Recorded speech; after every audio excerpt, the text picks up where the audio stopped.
বিভিন্ন সময় ঘূর্ণিঝড়ের বিভিন্ন নামকরণ করা হয়। আইলা, সিডর, বর্তমান যেটা হয়েছে এটা হচ্ছে রিমেল।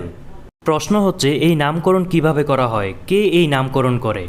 বিশ্ব আবহাওয়া অধিদপ্তর সহ বিভিন্ন ধরনের সারা বিশ্বে 6টি এরকম দপ্তর রয়েছে। পাশাপাশি এগুলোর অধীনে বিভিন্ন দেশ রয়েছে, যেমন এই অঞ্চলে ভারত সহ বাংলাদেশ, নেপাল, মায়ানমার, এগুলো হচ্ছে এই অঞ্চলের।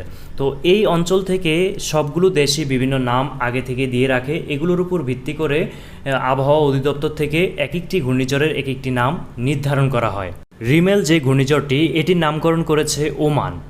রিমেল অর্থ বালি।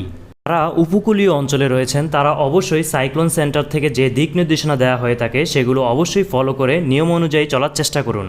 সচেতনতার পাশাপাশি মহান রবের কাছে প্রার্থনা করুন যাতে এই ধরনের দুর্যোগ থেকে আমাদেরকে হেফাজত করে।